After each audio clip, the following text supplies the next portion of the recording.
Namaskar. Good evening. Welcome you all on 13th day of ICR, National Institute of Agriculture Economics and Policy Research webinar series on quantitative method for social sciences. Myself, Vinayak Nikam, and my co-host Dr. Abhimanyu welcome you all in today's session. Today we will learn about total factor productivity and its application in agriculture. Now I request my co-host Dr. Abhimanyu to introduce the speaker. Thank you, Dr. Vinayak Nikam. Good evening to all. For today's lecture, we have with us Dr. Kingsley IT. He is an agricultural economist working as a scientist at ICR, National Institute of Agricultural Economics and Policy Research, New Delhi. Dr. Kingsley is mainly working in the area of commodity outlook, policy impact assessment, and growth in agriculture. Now, I request Kingsley sir to start his lecture. Greetings to all the participants. It is very encouraging response from you all.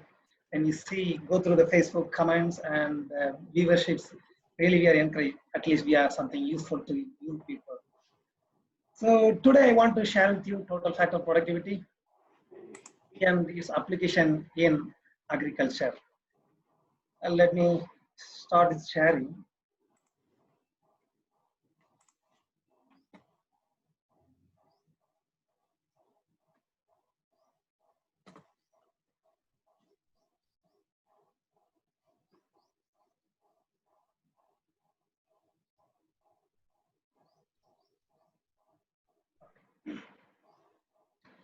So total factor productivity,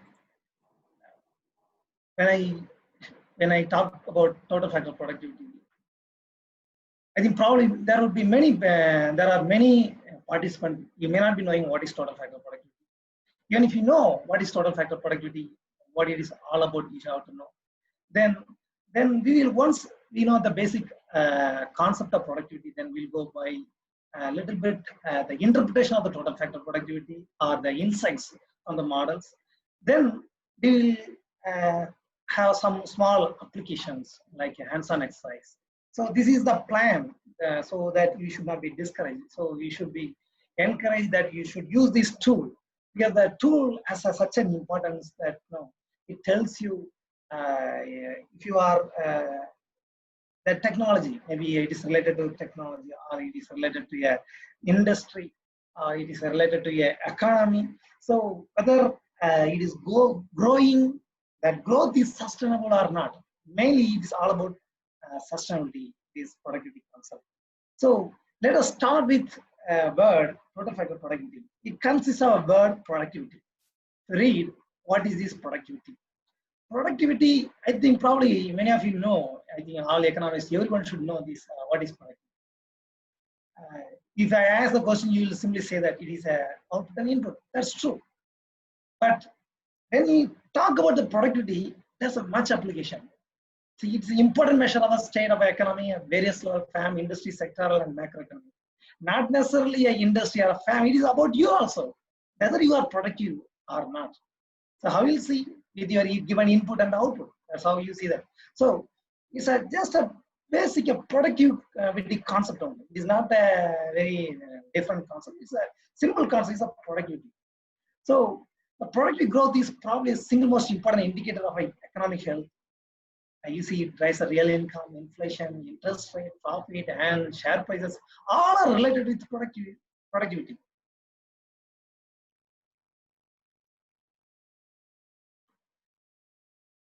That's right. So when we talk about productivity increases, why the productivity increases results in increase in output on the one side, and also it is increase the income of various economic groups on the other side. This increase in output is a direct contribution to a country economic growth. So I'm talking about the economy. An increase in real income contributes to a rise in living standard. So these are all maybe one is economic growth and living standard, all related what? The productivity of each fans and each industry and all are related. So real income of an individual refers to purchasing power of his or her money income That is the amount of good and service that person money income will buy. Let us go by economic theory.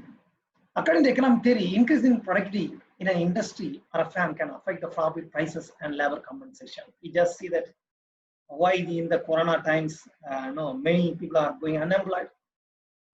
After all, there is no production. Then even the production is continuing, they have no sale, enough sales. So they have no incentive to produce more. So there are things are related. The basic benefit of increased productivity is that more output can be produced with the same quantity of input. This is what we need. Why we are interested in productivity? We need the more output with a given amount of input. That's what we interested. So just I'm coming to the same definition. Though it's a concept of output by input, it is every place, whatever you think of, it is applicable. It is your personal life, or it is your economy, it's a firm, everywhere this productivity concept is applicable. Now we'll come to the definition of this. Though I have written something about the pathway, how it is all related, I think probably you are maybe a beginner, maybe you are maybe interested in that. The firms in the industry can keep a portion of the increased profit for internal use and distribute to the part of their owners, shareholders. And your firm can decrease the price of their services to the consumer. Perhaps more likely they may increase the prices by less than they would have in the absence of productivity increases. So these are all the scenarios, many things you can see that. After all, when the productivity is more, naturally the price will decrease. We say that before Green Revolution, rice productivity was not enough. So productivity was very less. So production was very less. So the price was very higher. If you ask your ancestor, like your grandfather, mothers, what they say, eating a rice is a very big task. Only rich people used to eat. So what happened? They brought the productivity in there. Brought down the prices so that even the beggars can eat the rice. So this idea. So productivities are all related. It is related to your total production. It is related to your profit. It is related to everything. And we minimize the cost. All are related to that. So I am just leaving this. Now let us go to the concept. When I talk about the productivity, there are two concepts are coming. One is partial factor productivity. Another is total factor productivity. The partial factor productivity, say, measures the transformation of subset of input into a comprehensive output. It is a productivity concept. But the partial factor you want to relate, it's a land productivity, labor productivity. What it says. See, example, when maybe 20 or 50 years back, when you are producing, only farmer came, he scattered the seeds on the land. That was his labor.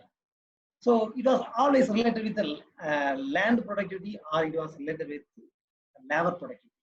So if he has some more land, maybe we always related with the total production divided by number of land or area under the land.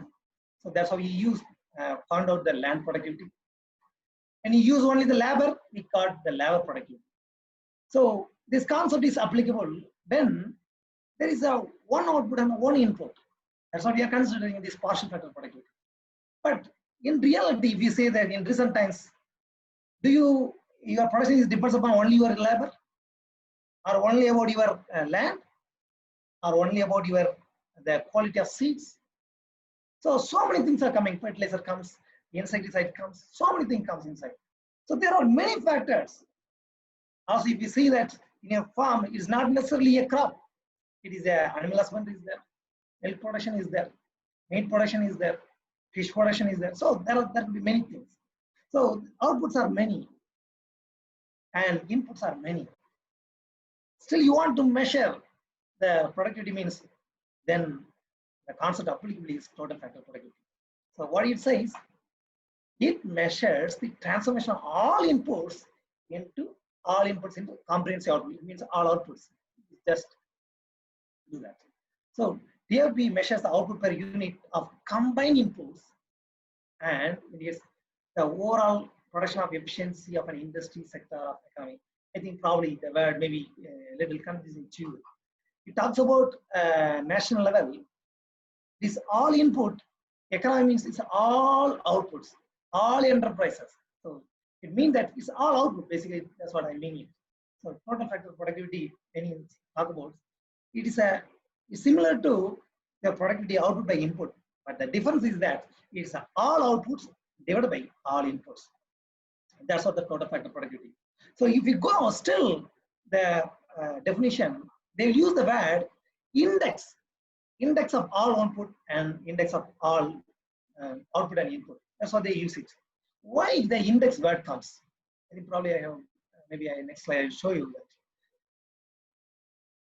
When we use, why we use this index? Index is the one we use to combine the many variables. It may be, if you take inflation, it's one of the index. So this index includes inflation of agriculture sector, is a non-agriculture sector, so other sectors. So like that. So it's an index that combines. That's why we use the index to combine all the inputs and output. So that's the where it comes. So now the total factor productivity definition we can go. TFE can be defined as a portion of output not explained by the amount of inputs used in the production. Maybe now, maybe you will get a confusion. I was talking about the previously, it was output and input, the definition. The definition is same, only the index was introduced into that. Now, I'm coming to another definition, portion of output not explained by the amount of input used in the production. This is also another definition. I think probably I will come to that definition in the later part that you will be able to understand that. So let us right now just leave it. This says that how much progress our economy is making related to the hours of work that we put in and related to the number of machines that we use. And these are all something related to that. I'll go to the next. I'll explain you that why, where the word comes residual or output not explained by the input. This is a growth model, and it says that total factor productivity and input growth.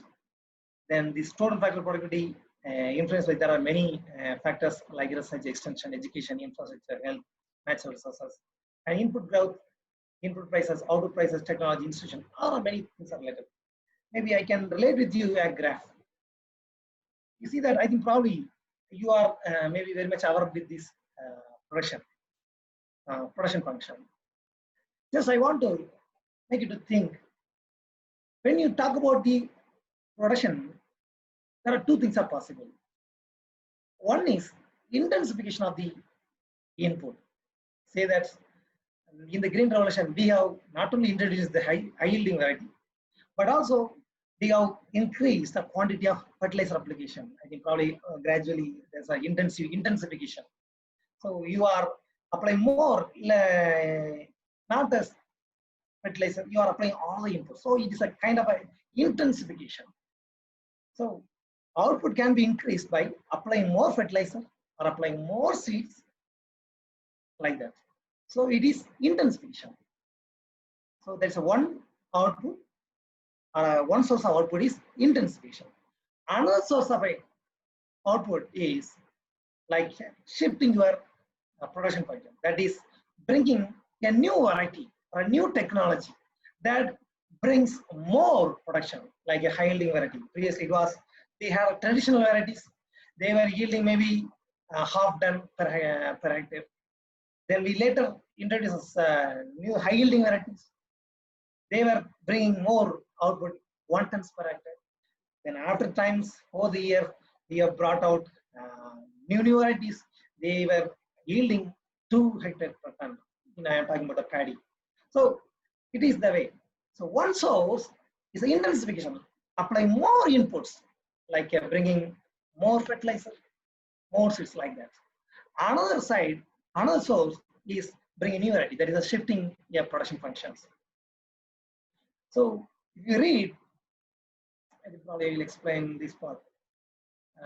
Maybe next graph I will explain it. So this total factor productivity, it has a more important in policy making. It numbers this total factor productivity indices provides knowledge that it helps a policymaker decide on allocation of public funds to various sectors of economy.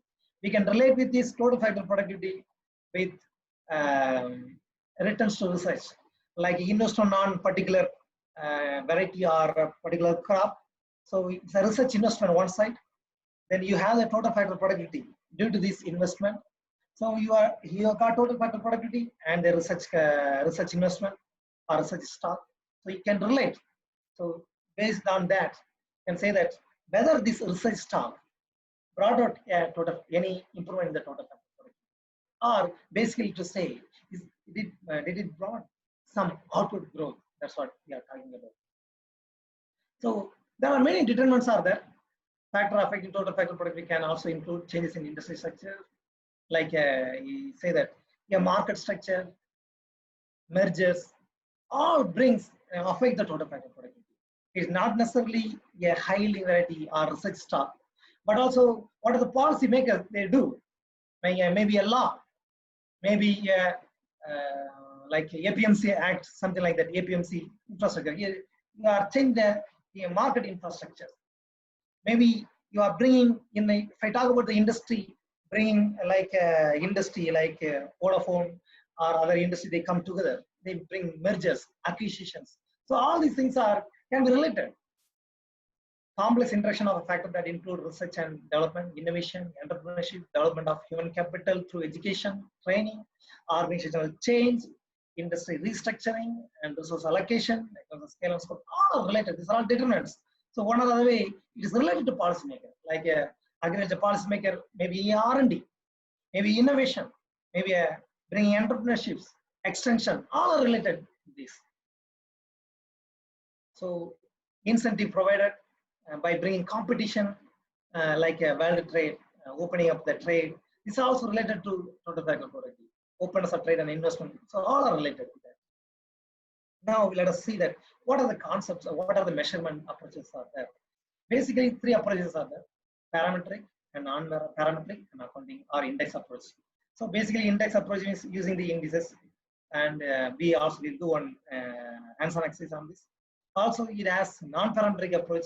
It is based on linear programming, very specific to say it's a data development analysis or MAP-MIST indexes or data development analysis. So mathematical programming approaches. And another is parametric approach, or it is called econometric approach. Like you can use production function, cost function, profit function, and revenue functions. Many things are there. You can see there's some example also. So basically, what are the inputs or data are needed? It's like it is basically depends upon the production function, or what do you say? It need, when you go by the definition, total output divided with total input. So by definition, when you talk about output, mostly we talk about physical output and a physical input. But when you do not have physical output and physical input, then we go for dollar, I think monetary terms. So like we have to deflate this your total revenue divided by the deflator, and your input cost of your input has to be deflated with your deflated. Then it becomes a constant value. Then you can use it for competition. So this is some of the formulas. Is a one of the approaches. When I talk about total factor productivity, there are many approaches are there. So basically, they can be classified into three approaches. I told you that: index approach, then non-parametric approach, and parametric approach. Then if you go by index approach, there are many indices are there. Like you have studied maybe Paskin indices, Fisher indices, and Devasi or Tongues indices, like that. So there are many approaches are there. So it is one of the approaches. So you can make it do. It's an easy one. So we will do that after these things. So I have done for some parametric also. Just it is a flavor only. I will not go in detail. So one interesting feature over the parametric approach that you can test the hypothesis. In indices, index approach and non-parametric approach, the flexibility of testing the hypothesis are very limited. Though nowadays there are some hypotheses, some tools are coming to test the hypothesis in non-parametric approach. But parametric is very flexible that you can test the hypothesis.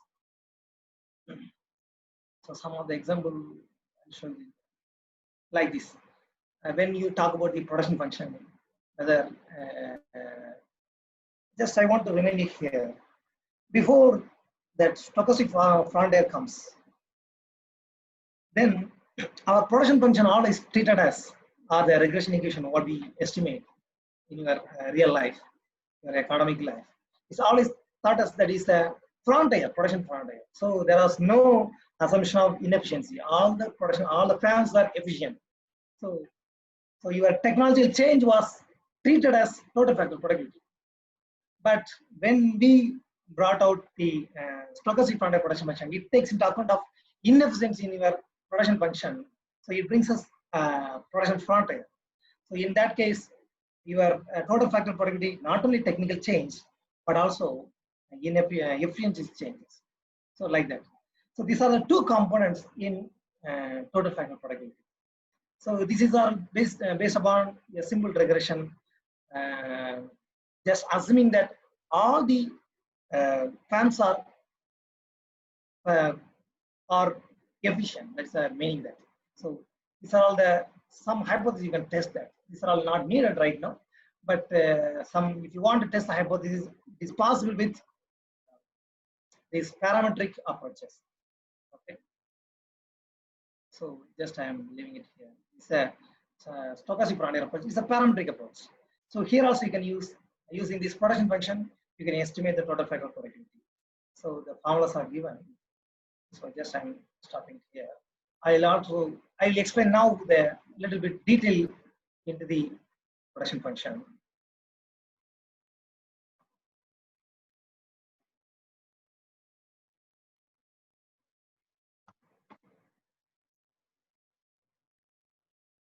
Yeah.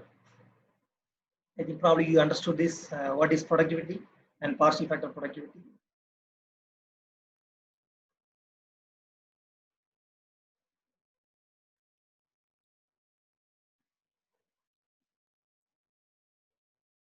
Yes.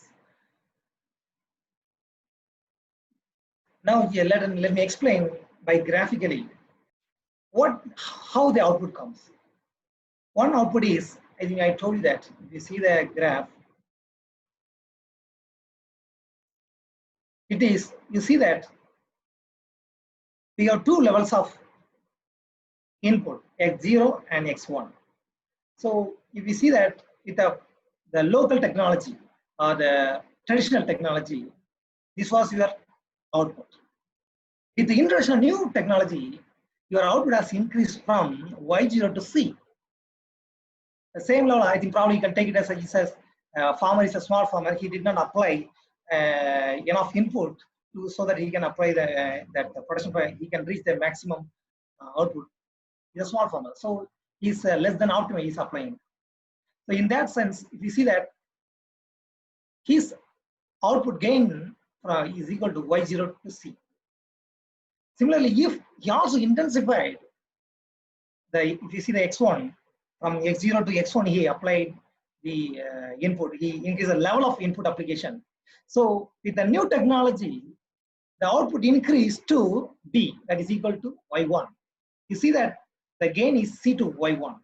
That's why I'm saying that y0 to c, output gain due to improved technology, and c to y1 is equal to output gain due to additional input. It's an intensification of input. Okay, so I want to relate with you. Sometimes there is a confusion between productivity and the efficiency.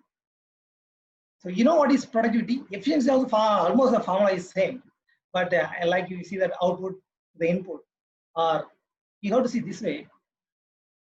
It refers to how productive fan can be, how productivity of a fan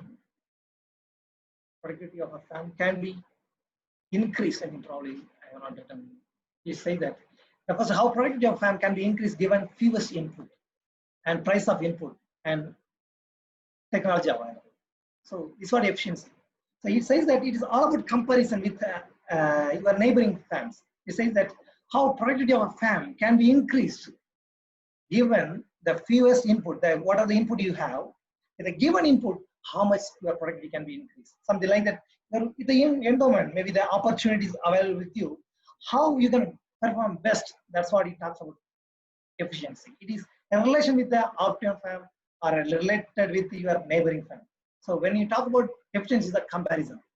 So there are two concepts there: technical efficiency and the allocative efficiency. Technical efficiency refers to the ability of the firm to obtain maximum output from a given set of input. So it is output orientation.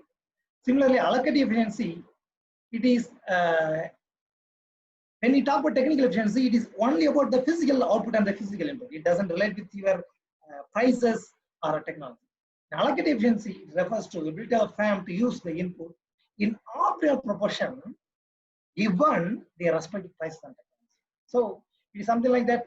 Minimum cost. When you talk about the minimum cost, it is related with your input and your prices of your input. So in that sense, allocative efficiency refers to the ability of the firm to use inputs in optimal proportion given their respective prices and technology. So I told you that approaches, there are basically three approaches. I think you can see that in index approach, Turnquist, Marquis, Fisher's approach, there are many approaches out there. And econometrics already I covered that. In non-parametric approach, distant function, one more approach is there. Okay, now I'm coming to the real things. I think I wanted to remember the definition I told you that. It is a residual growth that what we have read. You see that it is something from the same definition. Total factor productivity index is equal to output index divided by input difference. I think probably here you won't any doubt. If it comes the next step, you just convert them in the logarithmic transformation. Log transformation will be equal to ln of TFP is equal to ln of output minus ln of input index. So when you talk about ln, it is always talk about growth. So the third line comes TFP growth is equal to output growth minus input growth. Now you can relate with your previous definition. So what total factor productivity growth means? Output growth minus input growth. I want to say in the simplest definition, it is, if you remember the farmer, it is his total effort growth minus, sorry, I think his what he obtained, reward minus his effort. So input growth nothing but his effort. Output growth is related with his reward. So whatever the difference, that is the total factor productivity. That is a residual left with your output growth. So that's what the TFP growth means.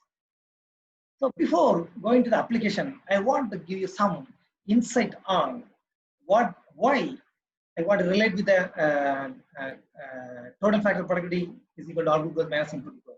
I want a little detail that.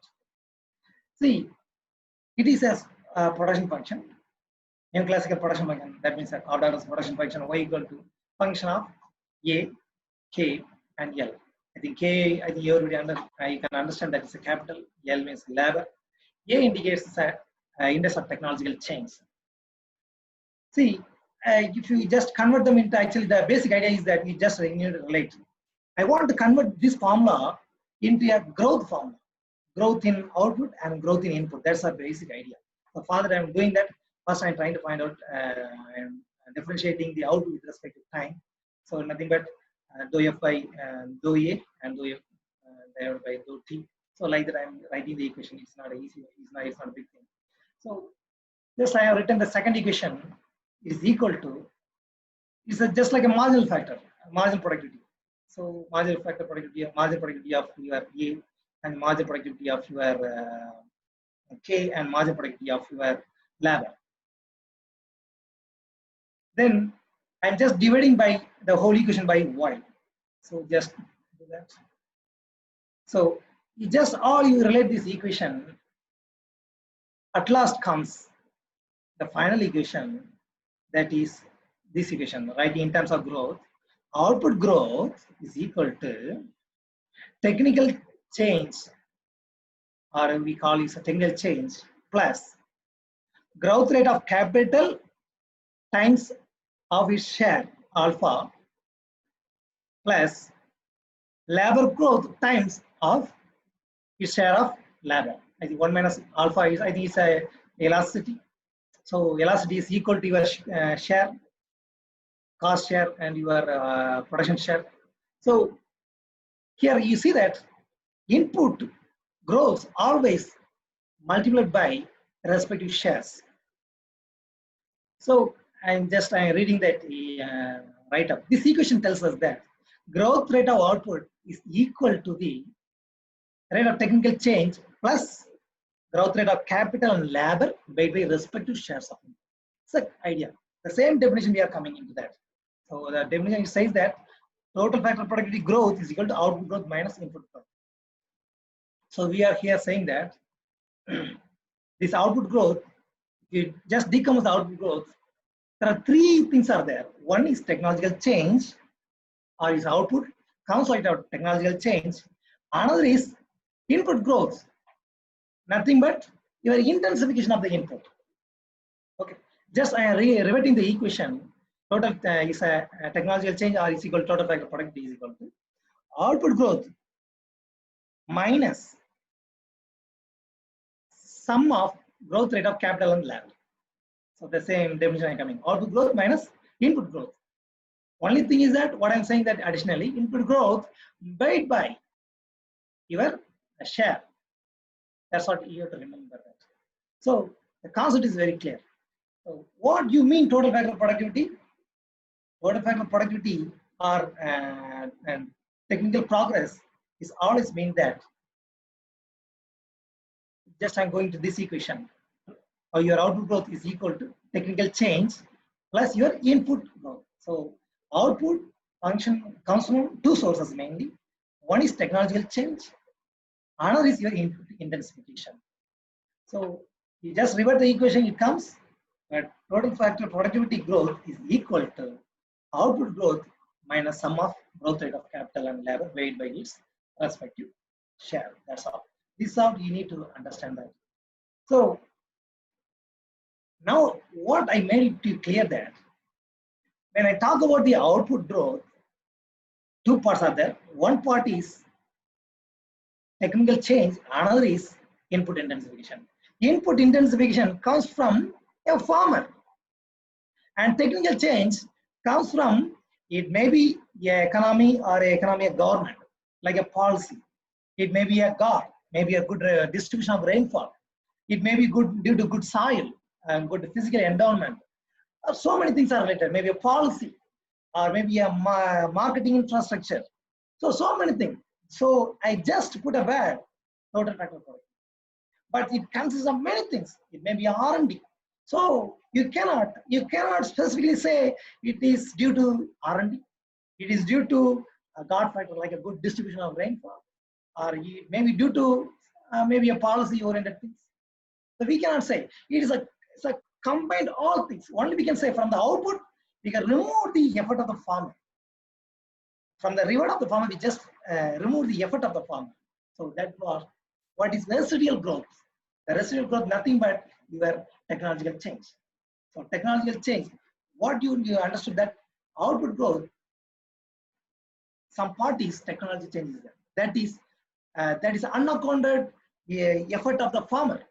Farmer did not apply anything. He did not introduce a new variety. He might have purchased a variety, but new variety come from a government, maybe a nation, maybe a different nation. So it comes from, it's an external factor. It is not inside of his control. So for technical change, it is not in his, what he not contributed. That's what you need to remember. Technology change or the residual total factor productivity is what the farmer did not contribute. That's what here you need to remember. I think probably if you relate it to the paper, and when total factor productivity is going down, I just relate it this way. So it is nothing but total factor productivity growth is output growth minus input growth. Or if you say that output divided by input, whatever, we just output divided by input is that total factor productivity. Output growth minus input growth is equal to total factor productivity growth. That's all the matter is. So when your output growth greater than your input growth, naturally your total factor productivity is positive. When your output growth is lesser than that of your input growth, I mean that your reward is lesser than that of your effort is, naturally it hurts you more. So the residual, that means that residual, when your output growth greater than your input growth, your total factor productivity is positive. That means you gain, your farmer, as a farmer, you gain something. Maybe due to your God factor, maybe due to a policy matter, maybe due to a research and technology. So something that you are not paid. So you gain more, that result to your profit, the result to your income. So when total factor productivity is going down, that means your output growth is lesser than that of your input growth. That means your total factor productivity is going down. That means your income, your productivity or your production is going down, or your income you receive is going down. That really hurts you. So if you take it, one example, if you talk about where there is a new variety, where there is no new variety. Example, if you take it, pulses and oilseeds, there is no new variety. Then what the farmer they do to maximize the production, what they have to do, they have only way, since there is no new variety, they have to intensify the input. So when they intensify the input, it leaves more cost. The more the cost, it hurts their profit. But if there is a new variety, or there is a marketing infrastructure, something like that, so your productivity is more. That means what you are not paid, you gain. So it is a comfort to you. It is a gain to your income. That is a prosperity of a nation. So that's how this total factor productivity is related to individual lives. It is related to the farmer lives. If a farmer is happy, then you are happy. As a nation, you are happy. So if a farmer is not happy, maybe our happy is questionable. So that's how it's related. So this is the total factor productivity and Devisa form, Devisa-Tongquist index formula. So this formula is all is related. What it says, it has a two input. I told you that. Total factor productivity is equal to total output index divided by total input index. Total output index, what it says, is a combined all outputs. Maybe it's your crop, maybe it is related to your horticulture produce, maybe related to your animal husbandry produce. All the things are there. So many outputs are there. So what do? You have to use using these Devisa-Tongquist indexes. I think here the formula is given.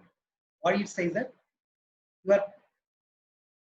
your current output, quantity of output, divided by the previous year of your output, multiplied by share of, I think I am not explaining it, the share of your previous year revenue share in your total income. That RJT indicates that your revenue share. That means if you have a crop price divided by crop quantity plus animal quantity times animal price, the price you have paid for or received it, like that. So price times your quantity. So if I take it one output I have taken at a time, like a crop, let us example. So this year revenue, this year quantity, okay, the quantity divided by previous year quantity raise the power of revenue share. R indicates the revenue share and nothing but price times of your quantity of your current year times last year divided by 2. It's the average of your revenue share. That's all. So you just take it. Why I put the pi is a multiplication indicating that there are many outputs are there. Crop is there, horticulture produce are there, vegetables are there. So I'm just combining a crop, paddy, one output. Then I have taken animal husbandry, one output. Then vegetable as a one output. So I'm multiplying. So just multiplying all these three will get combined total output index. Okay. Similarly, the same way you have to follow the total input index. So if you take it one input index like a labor of current year, the previous year, raise the power of cost share of your labor of current year and previous year. So divided by 2, that means average your cost share. So that's the idea. So there are many inputs are there, like a labor is there, like a fertilizer is there, manure is there. So many things are there. So that's why I use a pi. So I'm just multiplying all these things. So you will get total input index. Once you got the total output index and total input index, just divide total output index by total input index. you got total factor productivity index. It's a simplest idea, simplest thing. So another approach is that Mark-Mist index. So I told you that Mark-Mist is a basically, it will come under first the mathematical approach. Since the indices also you will come the indices. Usually it is classified in non-parametric approach. So measures TFB change between two data points. Just I want to relate with you here also. This is also two data points. Tongue list. All total factor productivities are two data points. Or you can comparison. So yeah, you are comparing with this year with the previous year. So next year with this year. Like that, the chain keep on going. Similarly, Mark-Mist index measures the total factor productivity change between two data points by calculating the ratio of distance of each data point to the common technology. So maybe when I say talk about the distances of each data point, maybe it is a basic idea from data envelopment analysis. So it is talking about radial distance. What it means that how much, if there is a given set of, it talks about the set of your input, and it is relating with your what extent you can find out the optimum input, like that. So your existing and the optimum difference is a distance, same idea. So using that distance, we have we can find out the Mark-Mist index. So it's, I think you need to remember this. When you use data envelopment analysis, basically it's a technical efficiency. You have used for technical efficiency. It is talking about the technical efficiency of firm. But when you talk about here Mark-Mist indices, it is using the data of panel data, not time series data plus cross-sectional data. That's a panel data. Okay. So here you get two things, as you got it from the previous part. The first part is technical change or technological change, plus DEA approach. What you get? A technical efficiency change. Technical efficiency, you will get it. So here what you get? Two things.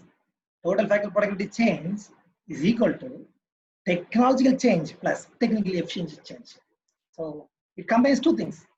Technical change that we have studied, that what we have seen in that the graph and the mathematical approach, that we just A dot by A, that is nothing but your technological change or technical change.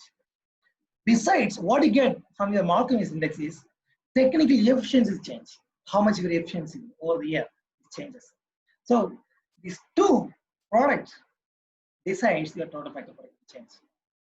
Also, this technical efficiency change can be again classified into two things: pure efficiency change and scale efficiency change. So it gives at least three things. One is scale efficiency and pure efficiency and technological change. There are three things it provides.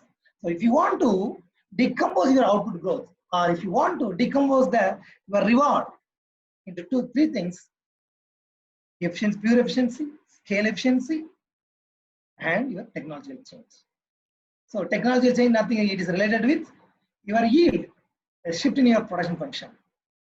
Your efficiency means it is related with your best or optimal firms. Scale means it is related with the level of increasing your output. It is something related with your scale neutral, what do you call, increase in return to scale. I think probably you might be knowing. Maybe you are applying if you are increasing all the input the same proportion, your output increases more than the same input proportion.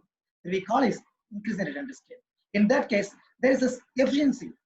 So we always interested in agriculture. We talk about always scale, constant return to scale. But we are in the beginning, you will get increase in return to scale. So due to that, you get scale efficiency change. Okay. There is another approach is called econometric approach. It is something what you call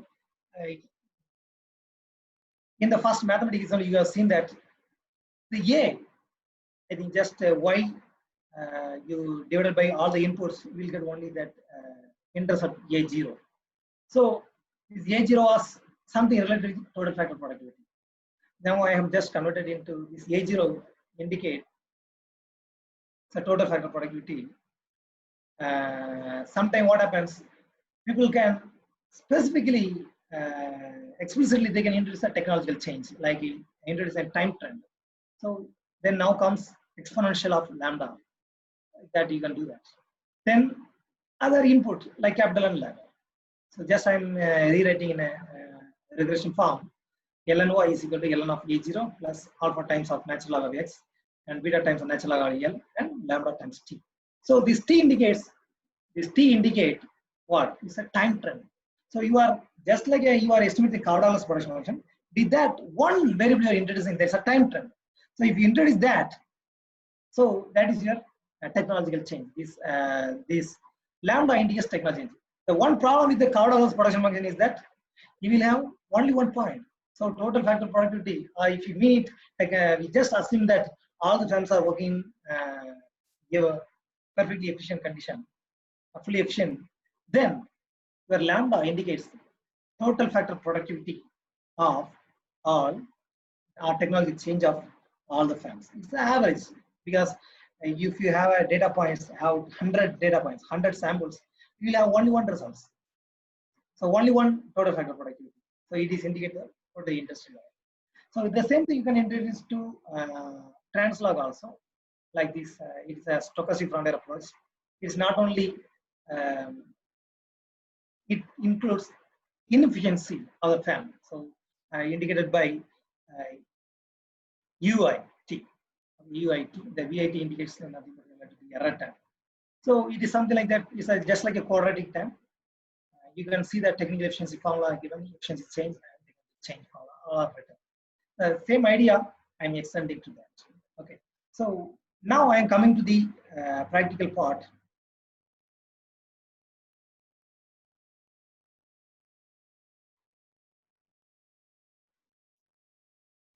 First, we'll work on Divisian-Turnquist index. Okay. So I think probably if you are working with your laptop, I think you can also do with me. So what you need, I told you the data. I remind you the data requirement is output and input. Output quantity, input quantity, output prices, and input prices are required. So if all are there, the estimation total factor productivity is very easy subject. But in reality, what problem you will face it? You may not get both the things. You may have some like irrigation expenditure. How you go by irrigation expenditure? Only you know. Maybe you may not get irrigation quantity. Maybe irrigation quantity or water quantity is measuring the water quantity will be very difficult. But you may get irrigation price. Still, you may not get the price. Some like indices are available, but prices are not available. So only we pay for the transportation charge or extraction charge. Only we pay. We don't pay for the actual price. So like that, sometimes we face a problem in the reality. But total factor productivity, things are needed: input quantity, output quantity, input prices, and output prices. These things are there. So your estimation part is very easy. So let me go to a workbook example. It's a very small example. It is before going to that, I tell you the sources I have referred. It is total. When you talk about total factor productivity, there's one person is there, Tim Coley. I think he has a.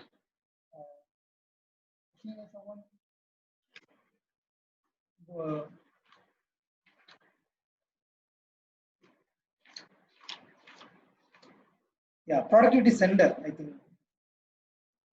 Center for Efficiency and Productivity Analysis, University of Queensland, Australia. So you can refer that person, Tim Coley, T-I-M, Coley, C-O-E-L-I. So Tim Coley, Timothy Coley. So you refer him. So he has a total factor productivity software. He has published in his website, so you can use it. It's a free software. The problem is that you cannot use a large number of data sets, so you can use it. So Tim Coley, you can refer it. For India level studies, you can use P. Kumar sir, Dr. P. Kumar. He has a lot of studies. Even a few slides I have taken from his slides only. So you can use that, the basic approach. So now we are going to estimate the total factor productivity using Divisian-Turnquist index. I told you that Divisian-Turnquist index is one of the approaches. there are many approaches are there. Even the index approach, like Fisher index is there. So past index is there. So many things. So why we are using divisive index? Next question comes. Because it is the approximation of translog production function. So when I talk about the translog production, why you want to use the translog production function? You can use Cobb-Douglas production function like that. Why you can use linear production function? When you talk about the translog production function, it's a combined property of Cobb-Douglas and quadratic properties. Like it has a, you can make it as a Cobb-Douglas production function. Like it is all the variables are expressed in logs, as well as it has a interaction terms, square and interaction, like a quadratic production function. So it can tell you that your marginal product, let us say, example, marginal product, whether it is increasing or decreasing, it is increasing at increasing rate or increasing at decreasing rate.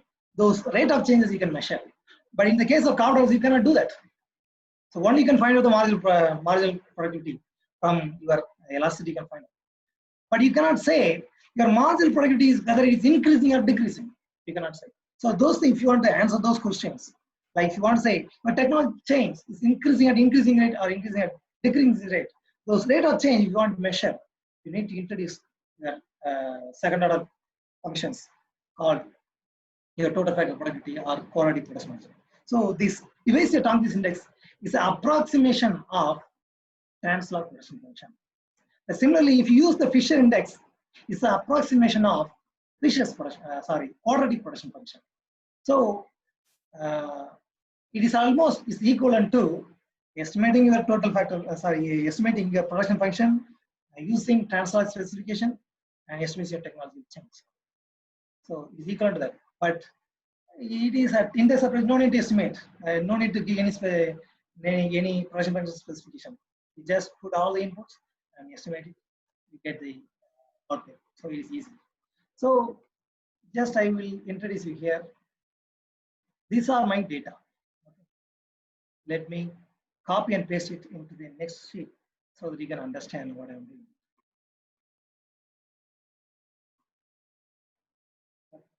So like these 5 variables are related to quantities. Let me call it, let me give a color. So maybe a kind of a pink color. So it's a quantities. And whatever I have not mentioned, no color, is a prices. Sir, your So, data is not, sir. Oh, sorry, I'm sorry, I did not share it. visible. I'm sorry. Thank you. Yes. So now it is sharing. Are you able to see that? Yes, we can see. Okay. So I told you that now I brought the data. According to the data requirement, quantity data and price data. Both output and inputs are needed. So I am giving a color is physical quantity of input and output. So it is first 2 column, it indicates it is an output. Maybe I'll give a different color, yellow color or red color, font color. Okay. This black color indicates it's the input physical quantity. Actually, it's a data related to railway. It is a income they obtain from 2 things. I think probably long gauge, meter gauge. So this is a quantity. You don't ask what is the unit. It can be a unit of anything, maybe a crores or anything. So it's your physical. In this case, maybe what they did it. There is no physical quantity here. It's a monetary quantity. But what they made, they created the index, like a labor index, capital index, and other indices. So here it is a constant prices. So it's a revenue and divided by your inflation or your indices. So you got your quantity. Okay. So meter is a quantity and long is a quantity, output quantity. And this is your labor. It indicates that so labor physical quantity or number of labors. Capital is a capital stock, and it's other maybe material input. Then the prices, you see that these are all indices. You see that capital and other input, and these are all indices.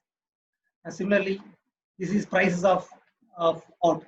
So what is needed, that physical quantity of input and output and price of input and output. These things are there.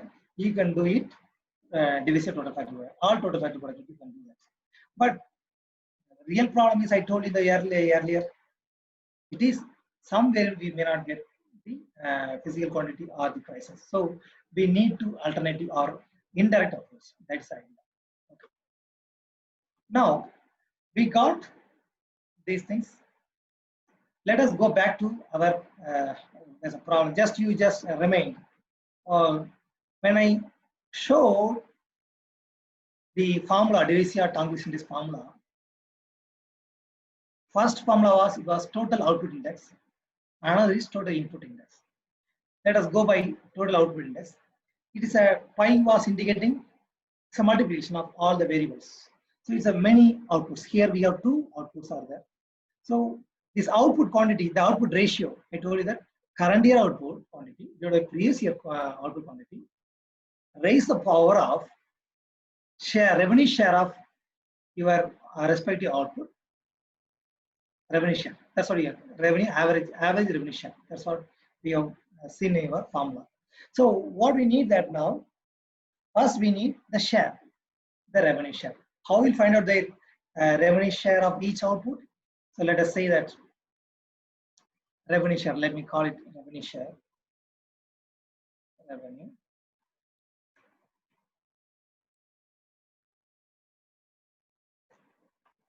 It's a revenue share of, let me call it for mid and long.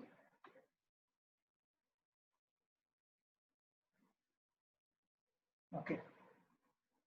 So how we'll find out?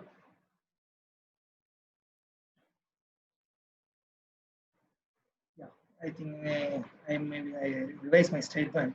First, let us do one thing. We'll find out the total revenue. Then we'll find out the share of the each output. Okay. So I am doing what I'm doing now. Find out the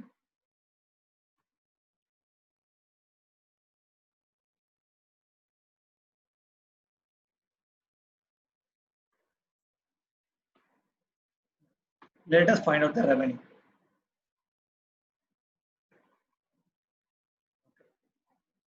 Total revenue. So what is the total revenue? We have two output, made and long. Made quantity is there and prices are there. So it will be like this: made quantity times made price plus long quantity times long price. So this is my total revenue.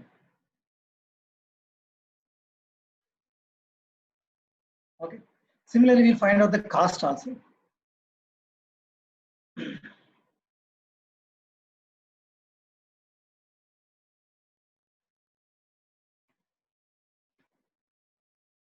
Let us do flow. Let us find out the share itself. So how we'll find out the revenue share of made quantity times made price divided by total revenue. So this is revenue share size.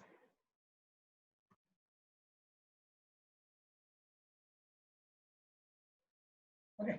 So it says that the total revenue met contribution is almost 70 to 77%. Okay. Similarly, we'll find out the long share.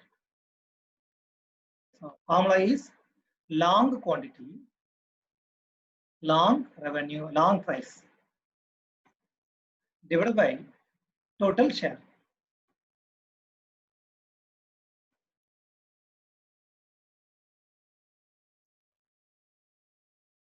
Okay. So these are revenue share of mid and long. So similarly, we'll find out cost and cost share.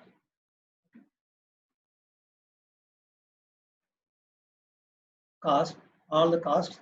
So we have three costs are there. So same formula like labor quantity times labor price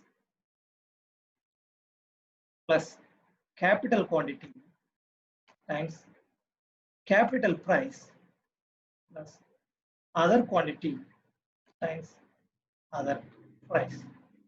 So this is our total cost.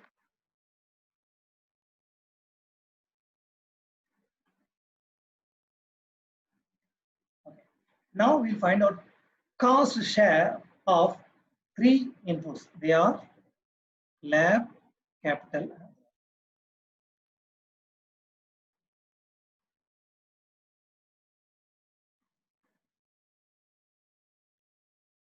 Okay. Now let us find out lab share.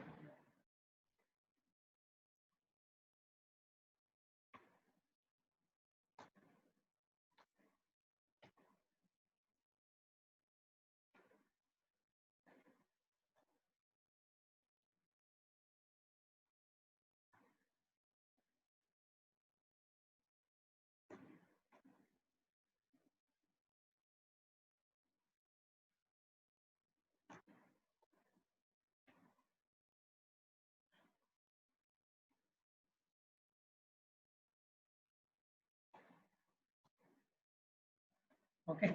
So we can find out, fill the cells. Share of labor is equal to capital quantity, sorry, not capital quantity, labor quantity times labor price divided by cost share. Okay. Similarly,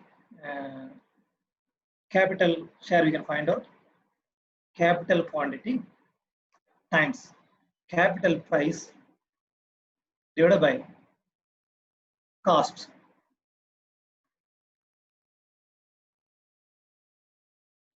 Share of other input equal to other quantity times other price divided by total cost. So suppose if you are done rightly, sum of all the share should be equal to 1.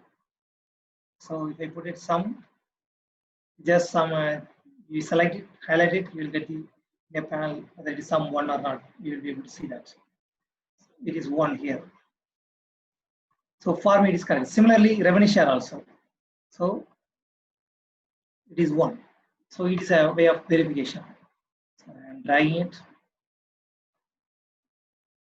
So now all are over. Now you want to go by formula. So what is just I want to go with the formula.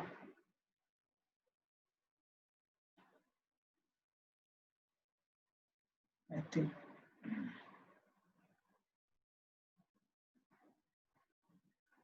So let us, what I told you that first we have to create each individual in quantity variable wise indices. Then we need to combine it. So now let us create indices for output and indices for input. Let me index of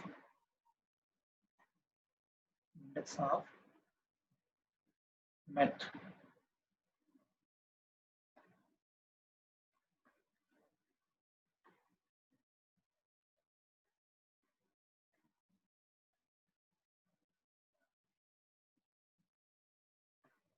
So I'm just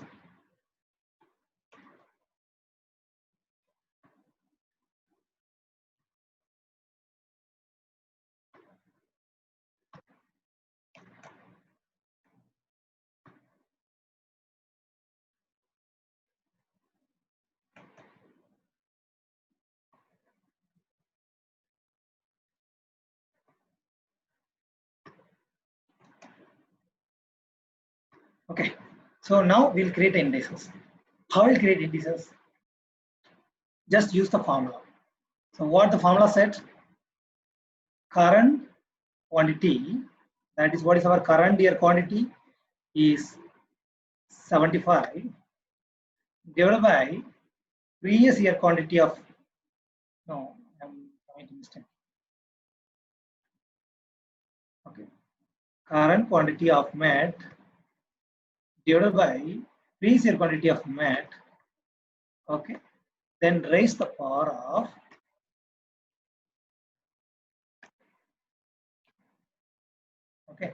raise the power of what? Share is revenue share. Current revenue share this year always is double, so that we want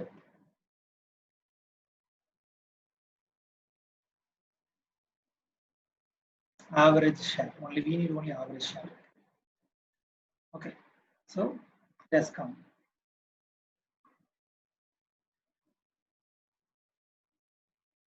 So let us verify it once again. Is it quantity and indices it has used? So we can drag the formula. Let us check it capturing it properly. Yes.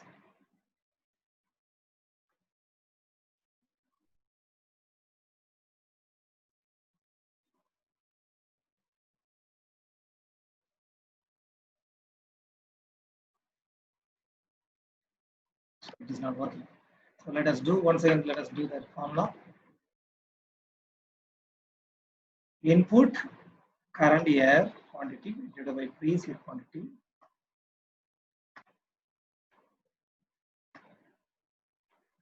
Raise the power of its cost share plus 2.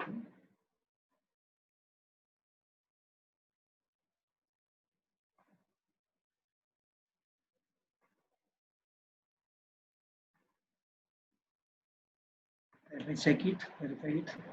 It capture the share of labor. I hope this should be right. Capital, share of capital. Yeah, capital. Yeah. Okay, now we created the indices. Now what we have to do? Combine the indices. That is what we have seen the formula. It is pi times. So pi means so multiplication. It's just equal to sum. So let us create total output index. TOI. Okay. Let us multiply all the output. How many outputs are there? 2 outputs are there. So indices of met times indices of long. So this is your total output indices. Similarly, total input index.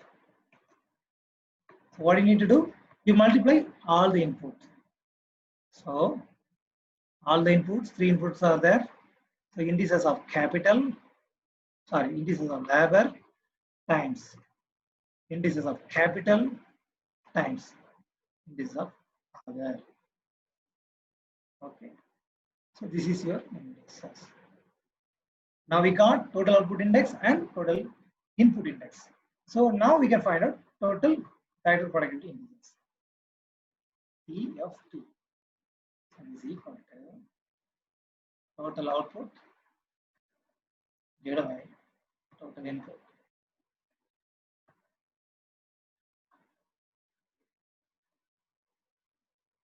Okay.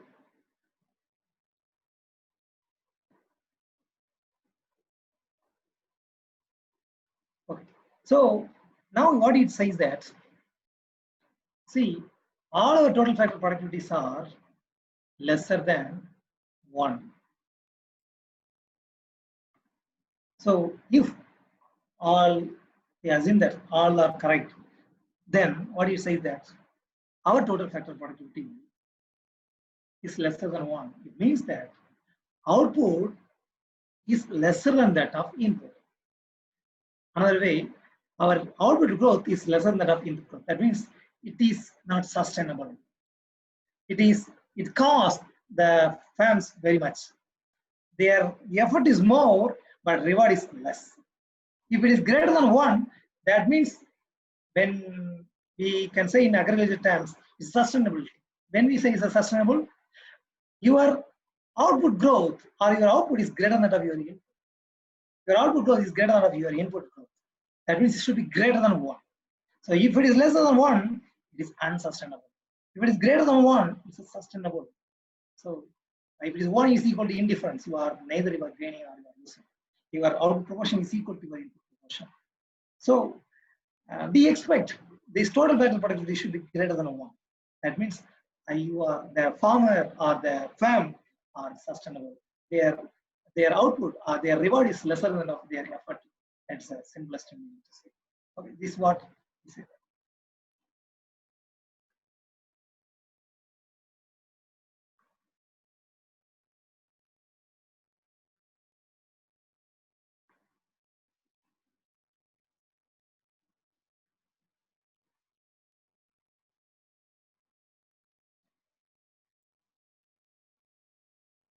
So this is what I think probably.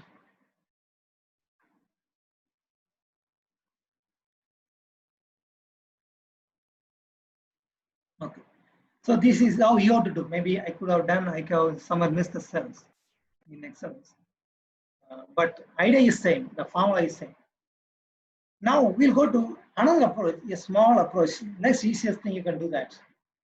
You can find out this total factor productivity software.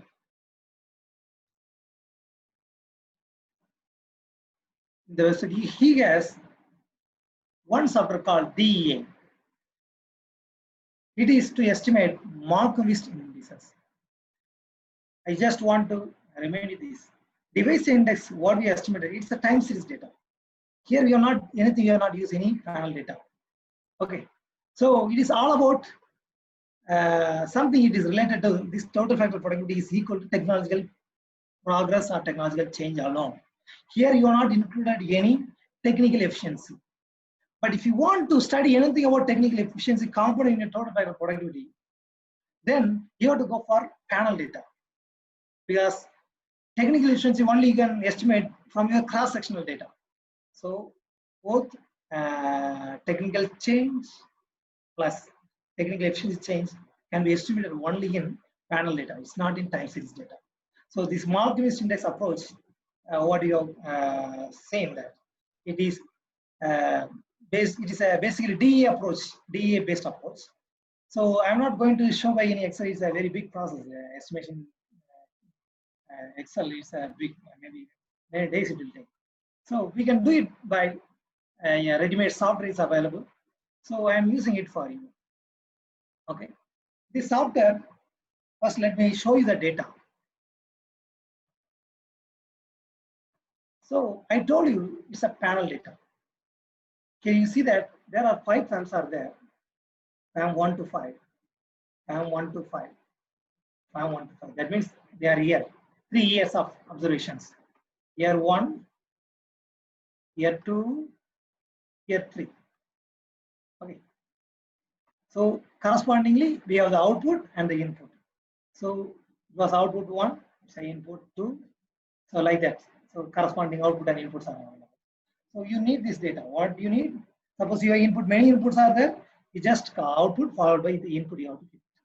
Like that, input 1, input 2, input 3, like that you need to keep it. Okay. So we need this data only. So output and input. Then I need to explain you other thing about the software. See here, there are 3 other than the software related files that related to the software.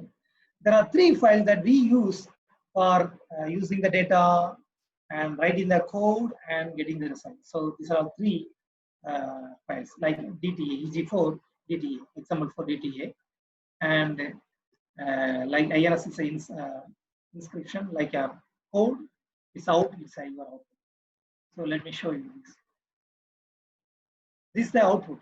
If you want, if you are feeling doubtful, just I'm copying it and pasting it here. So I'm pasting it. Save. Done. Next, our code file. This is a very important file. Sir, is not visible, sir. Again. Oh, I'm sorry. I'm sorry. Yes. I'm sorry.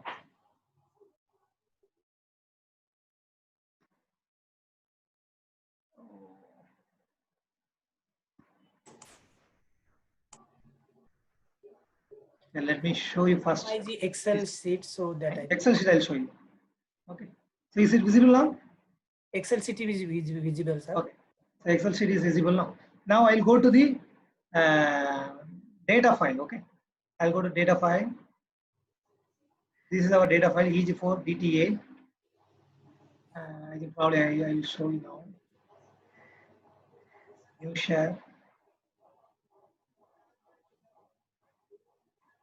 So now is it visible? Yes, sir. It is visible. Okay. So we have taken only output first column, the second column is input.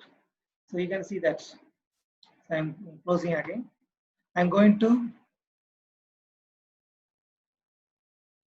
program file.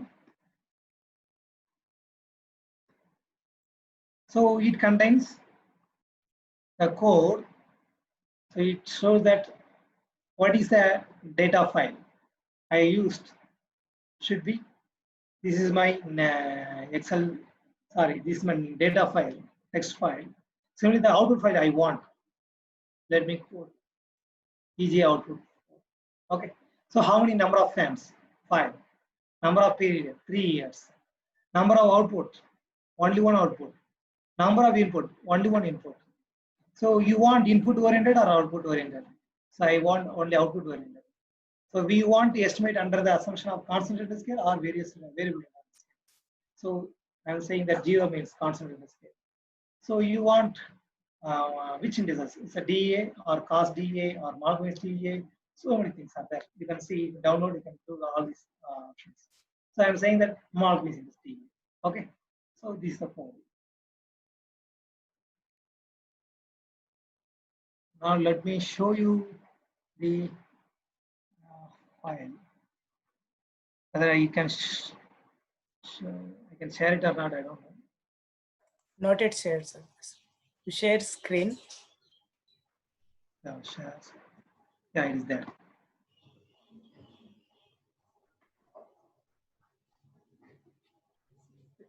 Yes, it's okay. So it's a program. So it has only one thing. It has in the instruction file. That means INS. So I forgot.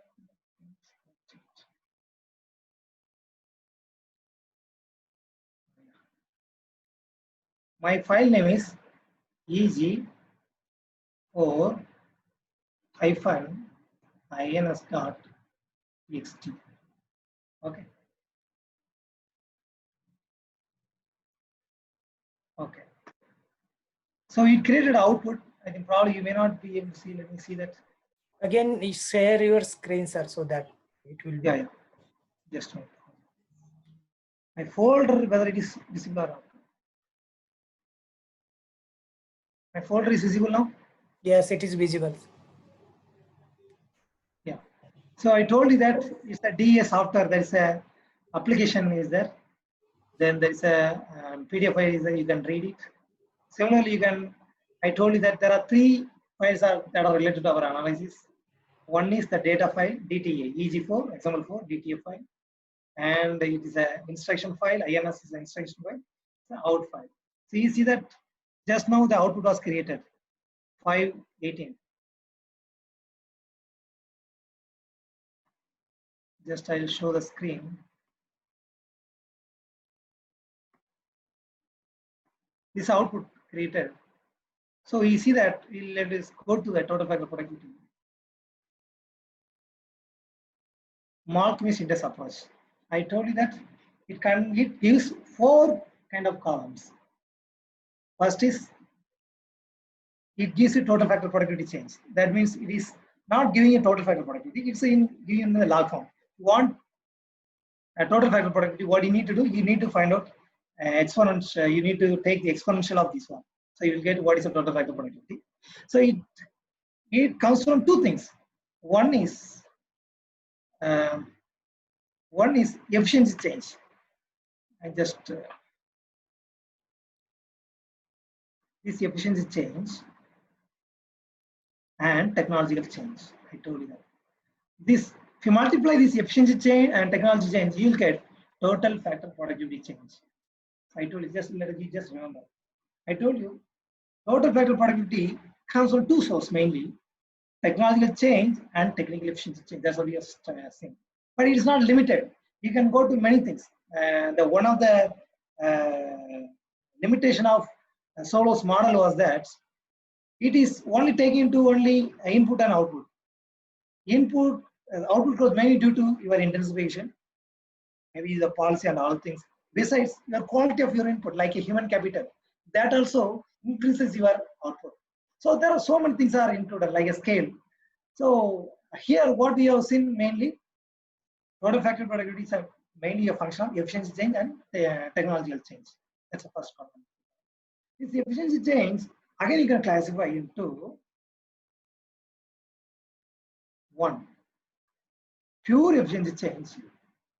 Another is scalar efficiency change. That means pure efficiency change times scalar efficiency change multiply, you will get efficiency change. Okay, so efficiency change, you got it, and technical efficiency change. Efficiency change times technical efficiency decides your total factor productivity change. So it family wise it is. The first you will not get output, as you have seen in your Excel sheet also. The first year we will not have any values because it is a 2-year. Current year times current year divided by previous year. That's what the formula. You just remember the formula. So the total factor productivity takes 2 points of data, current year and the previous year. So naturally you will lose one observation. Okay, that's our idea. So I hope I have done with this. So this is how you have to estimate your total factor productivity. So any questions now? We can start the question now.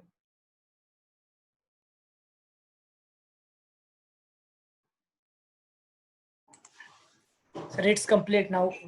Yeah, now it is complete. Now we can go for the answering here section. Q&A section here. Okay. Questions are there. You can. Yeah, I'll see that. Yes, Sir, total person Veer Singh is asking, sir, total factor productivity have a range, and what is that range? It is have no range. Suppose if your output is extremely large, naturally your total factor productivity is large, but naturally your output won't be that extremely that large. So naturally, what happens? Your total factor productivity, it can be, since the indices, you have know that 0 to some positive values. So it can be negative.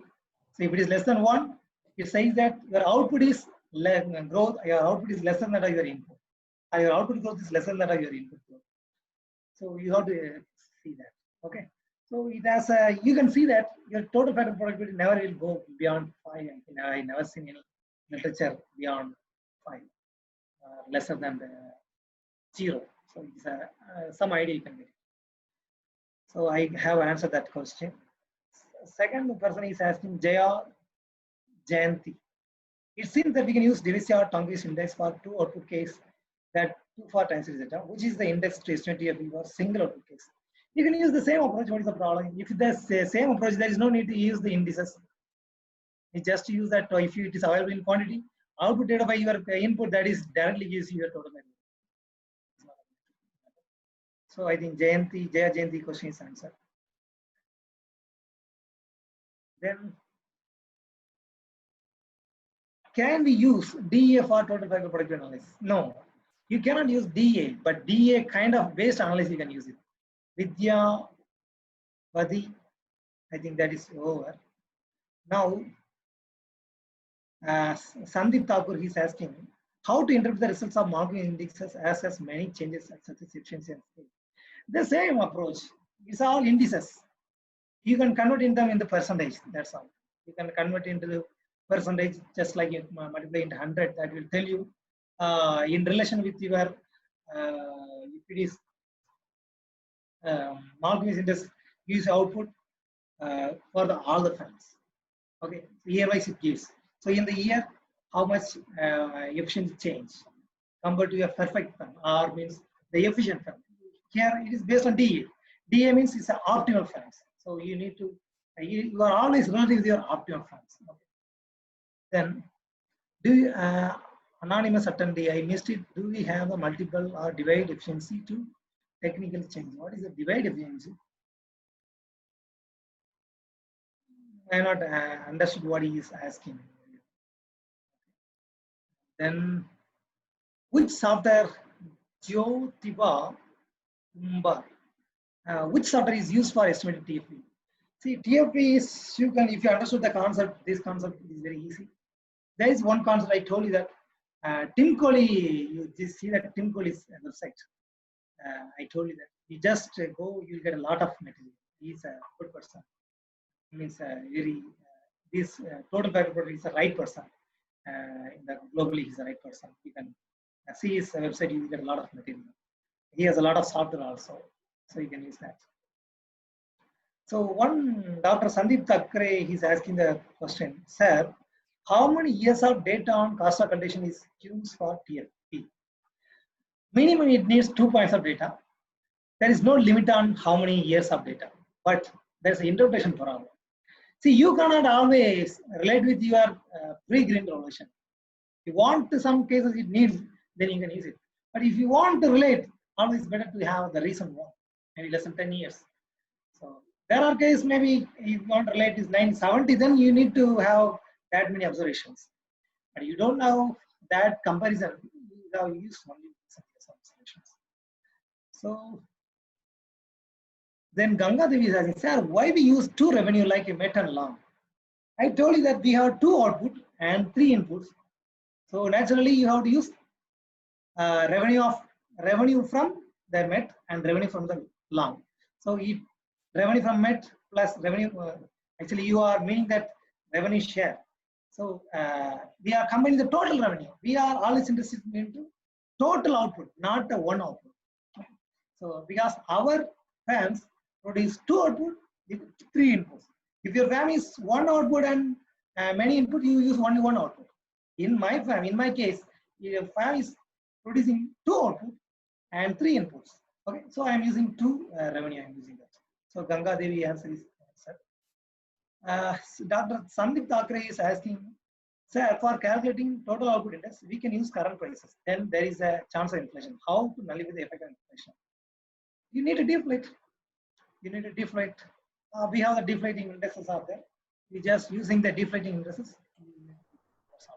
So using that, you can find out your output index. Okay. So Sir, some questions are there from Facebook. Vanilla she is asking, why can't we use time series data in Malmquist index? I told you time series index you cannot, at least for this total factor productivity I can talk you. You have to use panel data. So you just go back my presentation, it says that it is technical change and technical efficiency change. So efficiency is always related to cross-sectional data. So there should be a cross-sectional component should be there. So when time series and cross-section component is equal to panel data. So you always use panel data. Otherwise time series data you won't get it. Next question is from Shruti Mehra. She is asking for interpretation of result. She is asking only interpretation in terms of less than one and greater than one, or something also is there. Yeah, less than one. You just understand. Yeah, formula is total factor productivity is equal to total output divided by total input. When it will be greater than one, when your output is greater than your input, total input. That's the idea. So if your output is greater than your input, naturally your total factor productivity is positive. Okay, so that's the idea. So if it is your output is less than one and greater than one, these two only. Yes. Yeah. Less than one means it's not sustainable. Greater than one is sustainable. That means your output growth is greater than that of your input. Okay. Next, is it possible to use only cross-sectional data? Somebody is asking JN to JN. No, total factor productivity, you cannot use cross-sectional data. It is basically it's a technological change. Technological change is a year-to-year concept. It is not a cross-sectional concept. Yes. Next question is from Akhilesh Kulkarni from Facebook. He is asking, input intensification or technological change, which is mostly affect the shift in production in cash crops. No, you tell me once again. Input intensification or technological change mostly affect the shift in production in cash crops. He's tagging which one more prominent in the cash crop. Shift What in is your cash production. crop? I think you need to define your cash crop because these days cash crops are changed. Previously, we know what is cash crop means, like cotton, maybe tea. These are all cash crops. But nowadays, even rice also cash crop, because so the concept is changing. So don't ask the question cash crop. You ask which crop. So Okay, where the total factor productivity is, sorry, where the technology, uh, no, yield are higher, or like varieties are there, many varieties are there. Okay, so commercial orientation varieties available. So it is available in BT cotton. Is like a cotton is available, like there are many commercial varieties are there.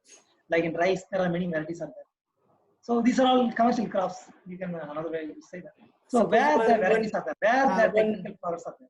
So there you can use that. Anirban Santra, same what you are talking. She is asking, what if we take rice as an example? What is Rice as an example, how to calculate TAP for that? Like, so we have, that's what we have done. You just say that. See, in rice, how many outputs are there? So main output is there paddy. Okay. Then another output is like what you call byproduct. Okay. You convert yes, into two products like a met and long. You just put the data itself. Similarly, you have input. Paddy, how many inputs are there? Labor is there. Fertilizer is there. Then seed is there. Then other inputs. Irrigation is there. So like that. If you estimate in really, you have more inputs are there, like bullock labor, machine labor. So there are many inputs are there, like more than 7 or 8 inputs will be there. So if you want to include all these things, what you can do, you just construct the index, the formula I told you that. Just see that total output index and total input index formula. You just understand the concept. You don't go by the pi. After that, whatever written, just you understand it. Pi means it's all multiplication. So it simply says that current input quantity divided by previous year input quantity raised the power of average cost share. That's all. So it's the input index. So you have to suppose in the year, current year and previous year, I mean that next year, or how will you do that? Next year and the current year. So like that. So you need to do that. I mean that first observation you need to use of first and second observation. Second total factor you need to third and second observation. Third TFP observation you need to find out fourth and third observation. You just do that. Maybe I will share my Excel sheet once again. now we can share.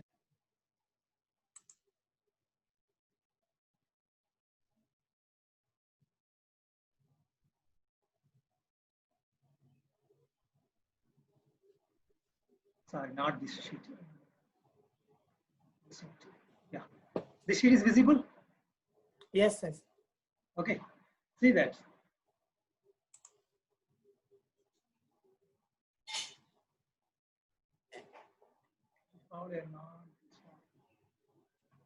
Okay, this is how we have done. All input quantities are there, lab cap and other. So you can use any inputs, any number of input, it doesn't matter. So only thing is that you need to construct the index. For constructing index, what you need, if you want to construct index of input, you need a cost share. Okay, cost share with respect to input. You see in our case only 3 inputs. So share of labor, share of capital, share of other. How did you find out? Your input cost, labor cost divided by total cost. That's what your share of labor. Similar share of capital, what? Capital quantity times capital price divided by total cost. So there's a share of capital and share of other. So now you need to construct the index. How to do construct the index? You see the formula.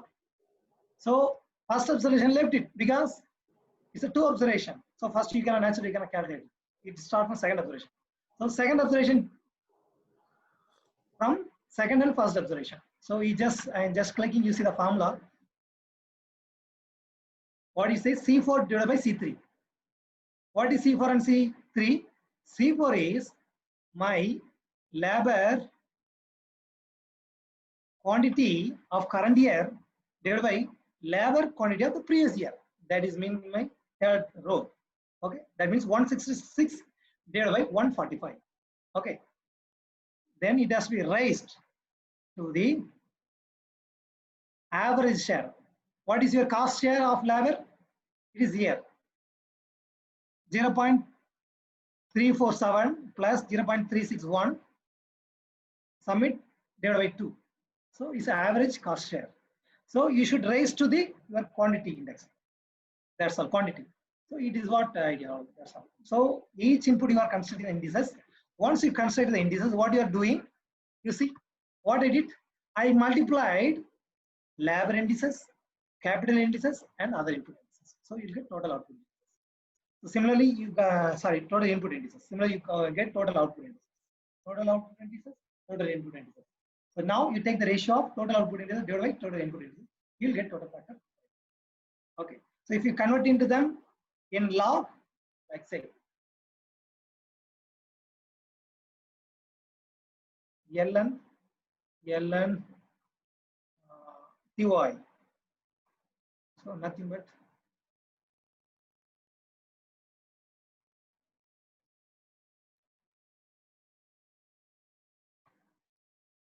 probably I committed a little mistake somewhere.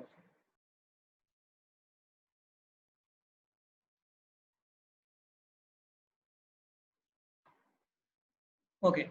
So you suppose you want in terms of growth. What you need to do, you just take the log transformation. ln ty. Similarly, ln tin.